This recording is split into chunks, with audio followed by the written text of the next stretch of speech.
Hey everyone! We are working to hit 1,000 subscribers and I need your help to get there. If you enjoy the content and it is your first time here, please hit that subscribe button right now as we proceed. Hello and good morning everybody, and welcome back to the channel. Still recovering from being absolutely destroyed by illness, but getting closer to 100% every single day. And you know what else is getting closer? Baseball season, folks. We are within just a couple days of the Toronto Blue Jays reporting to Dunedin, Florida, and having spring training pitchers and catchers officially report, which I believe happens Wednesday. So we're going to have some serious fun talking all sorts of things in the next few days as baseball finally returns to our lives. But why don't we start by talking about some genuinely weird headlines that dropped recently, because this one actually shocked me just a little bit when I first saw it. I'm still processing and reading about it, but it's coming from a source that made me think, okay, this might actually be legitimate. Insider Jon Heyman is reporting that the Toronto Blue Jays might still be interested in a reunion with veteran pitcher Max Scherzer. And my first reaction was, why not? Let's actually examine this.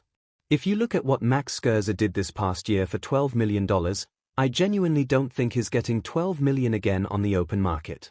But does that mean he's still useful and can contribute? Yes, 100%, especially when he knows he's not going to command that same salary.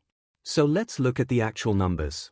Scherzer had a 5.17 ERA last year in 17 starts during the regular season, including obviously a nice playoff run that actually did help get the Blue Jays over the hump and into the World Series. He looked significantly better later in the season after finally getting healthy. He came back with some improved health, ran into the postseason strong, and did really well throughout the playoffs in 3 starts.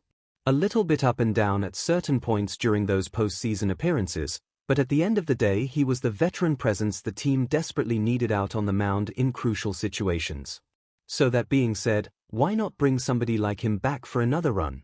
Well, I think the bigger question that needs answering is there mutual agreement and interest there from both sides? And what is the realistic price point? Reports suggest he's being projected somewhere in the $6 to $8 million range, which still sounds like a lot of money to me personally. But would I jump right on the Max Scherzer reunion train at that price? Absolutely. To the point of actually wanting him and genuinely needing him on the roster, everybody would automatically ask the obvious question. Well, the Blue Jays already have a completely full starting rotation staff. Yeah, they might have a full staff on paper right now, but what happens if somebody gets hurt? And that is always the critical question in baseball. Injuries happen.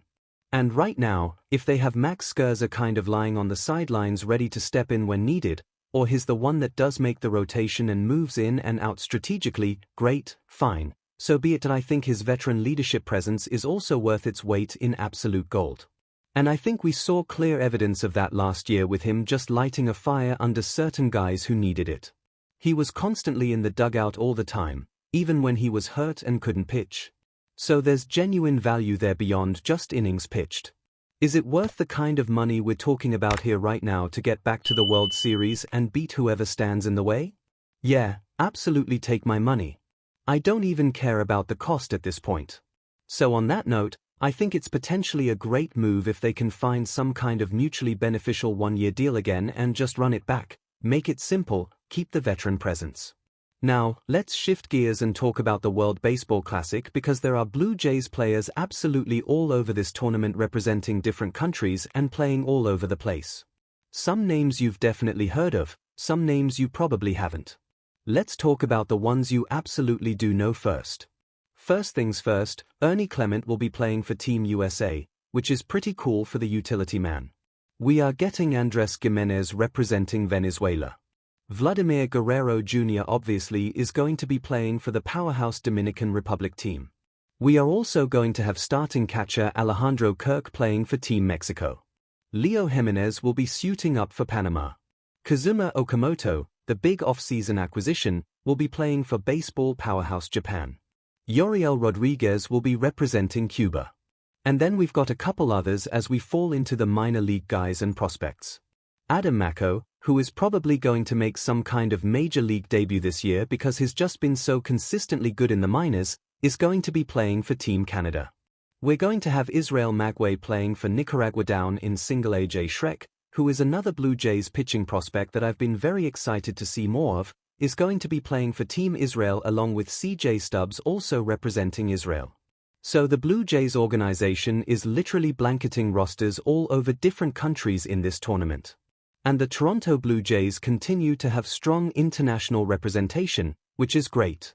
But it's genuinely a blessing and a curse situation. You're always hoping desperately that we're not going to get something catastrophic like the Edwin Diaz injury situation from a few years ago with the Mets, but you never truly know what can happen. But the flip side of that concern is you've got these Blue Jays players facing high-end competition, hungry, motivated competition trying to win for their country at the beginning of spring training essentially. These guys sometimes come absolutely hot out of the box after the WBC. And you talk about somebody like Vladimir Guerrero Jr. who's been a notoriously slow starter in April throughout his career. What if he just goes on an absolute shredding tear in April this year because he gets all the kinks out of his swing during this high-level competition? What if Andrés Giménez actually gets on base consistently and builds confidence? I think the World Baseball Classic is, like I said, a genuine blessing and a curse for organizations. But to that point, it is legitimately high-end competition that goes way past regular spring training exhibition games. So I do genuinely think that what the WBC has turned into since its initial inception, where it was basically minor league guys and a few scattered Major League Baseball players peppered in, it has evolved and turned into real, serious competition. You do get the highest level players now. Aaron Judge plays. Mike Trout has played. Shohei Ohtani plays for Japan. These superstars are going to face great competition, and I do think that is going to make Blue Jays players that much better prepared. I look very much forward to watching it. Now for the last segment today, why don't we take some time to get to know your roster better with backup catcher Tyler Heineman. Heineman has been an absolute godsend as the Blue Jays backup catcher. You talk about some genuinely clutch moments this past season, Tyler Heineman was at the base of quite a few of them. He batted .289 last season, which is fantastic for a backup catcher. And in those 174 plate appearances, he just found ways to contribute meaningfully at the plate along with his excellent glove work and defensive skills behind the plate. He manages the pitching staff just as well as anybody else, and he has been a genuine pleasure to watch. And you talk about somebody who just completely raked last season in that backup role. He was batting .429 in June. Just absolutely freaking nuts production. He has been a very high defensive contributor as well. According to Baseball Savant, he was in the 81st percentile for his caught stealing rate, just contributing everywhere he possibly could. Projection systems like Steamer never give backup catchers any optimistic projections, so I'm not even going to discuss what I'm seeing for his Baseball Reference page projections for this upcoming year. But to that point, he's only making $1.2 million after the Blue Jays pulled him out of the arbitration process and signed him. This is a great value pick for the Blue Jays organization. And to be able to keep him in this dugout, to keep that core together, to keep this pitching staff with the same trusted hands managing things, I think is going to be worth a tremendous amount to the Blue Jays to be able to run this championship caliber team back. Him and Alejandro Kirk completely make a nice battery combination for this team, and I cannot wait to see what that catching tandem looks like again. Heineman is going to be 35 years old this season, but we'll see if his performance peak at age 34 last year continues and lets him rake at the plate again. So I'm giving him all this well-deserved praise. But to that point, who are you personally looking forward to seeing most this spring training? Obviously, over the next few days we're going to be talking roster bubble predictions, position competitions, all those kinds of good analytical things.